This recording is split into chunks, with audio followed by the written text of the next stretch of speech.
Qu'est-ce que l'efficience économique?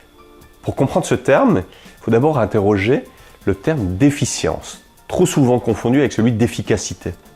L'efficacité, c'est la capacité à atteindre un résultat donné sans considération des moyens ou des impacts générés. On dira d'un médicament contre la fièvre qu'il est efficace s'il fait baisser la température. L'efficience, c'est la qualité avec laquelle le résultat va être atteint au regard des moyens mobilisés, au regard des impacts générés.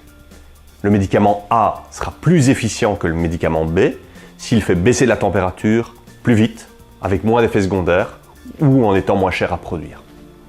Ceci étant, l'efficience économique va interroger la qualité avec laquelle une entreprise va mettre en œuvre son projet d'entreprise, va mettre en œuvre sa raison d'être à travers son modèle économique. Pour comprendre ce lien entre modèle économique et raison d'être, je vous invite à visionner la vidéo sur l'économie de la fonctionnalité et de la coopération. Cette qualité d'exécution du projet d'entreprise, de la raison d'être, va s'évaluer à l'aune de plusieurs dimensions de l'efficience. L'efficience environnementale d'abord, qui va interroger la capacité de l'entreprise à préserver ou mieux à régénérer les ressources naturelles. L'efficience sociale, l'impact des activités de l'entreprise sur le bien-être, sur les mieux-être individuels ou collectifs, en ce compris le mieux-être général à l'échelle d'un territoire. L'efficience monétaire ensuite, qui introduit l'idée de juste rémunération, de juste rétribution de la valeur ajoutée qu'on apporte à un écosystème d'affaires. Est-ce que vous arrivez à vous rémunérer de manière à assurer votre pérennité et votre développement sans nuire à celui de vos parties prenantes? Car si vous prenez trop, ça se fait toujours au détriment d'un autre. Et pour alimenter ces efficiences environnementales, sociales et monétaires, nous allons interroger l'efficience d'usage, c'est-à-dire l'efficience avec laquelle vous allez utiliser les ressources dont vous avez besoin, que ces ressources soient matérielles ou immatérielles. Alors ce concept d'efficience économique, il est extrêmement intéressant car il ouvre des perspectives d'innovation très importantes. Au départ d'abord d'une dimension de l'efficience.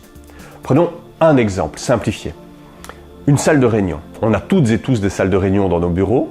Quel paradoxe! Ce sont les pièces généralement les plus grandes, donc les plus coûteuses en termes d'emprise mètre carré et en termes de besoin de chauffage, de besoin d'entretien, et ce sont pourtant celles qui sont le moins utilisées.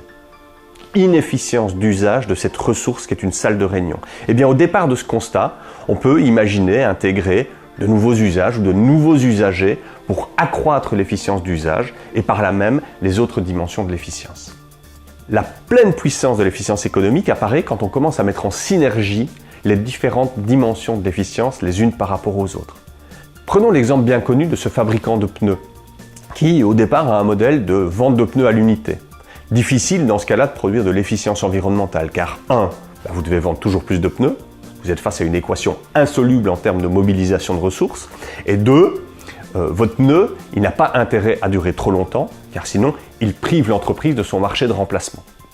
Lorsque l'entreprise modifie son mode de contractualisation pour vendre non plus des pneus, mais des kilomètres parcourus, elle a désormais un intérêt à ce que ces pneus durent le plus longtemps possible. Elle va donc s'intéresser à l'efficience d'usage de ces pneus. Et pour améliorer cette efficience d'usage, la reconception des pneus est probablement nécessaire, l'optimisation des paramètres de gonflage va être un enjeu critique, l'accompagnement du comportement des chauffeurs, par exemple à travers un stage d'éco-conduite. Et ce qui est intéressant, c'est qu'en formant les gens à l'éco-conduite, en optimisant le gonflage des pneus, eh bien on va améliorer 1. La sécurité des personnes et des véhicules, on va baisser la sinistralité, on va réduire la consommation de carburant, bref, on va produire de l'efficience sociale et de l'efficience environnementale. Et si on arrive à porter ces gains de sécurité, ces gains de carburant au contrat à travers une meilleure gestion des primes d'assurance, à travers un partage des gains sur les économies réalisées sur le poste carburant, eh bien nous créons un modèle où efficience d'usage améliorée, générant efficience environnementale améliorée et efficience sociale améliorée, produit de l'efficience monétaire améliorée. Tout entre en interaction avec tout. Eh bien ça, c'est la pleine puissance de l'efficience économique et c'est là qu'elle devient une force extrêmement motrice de l'innovation durable des entreprises.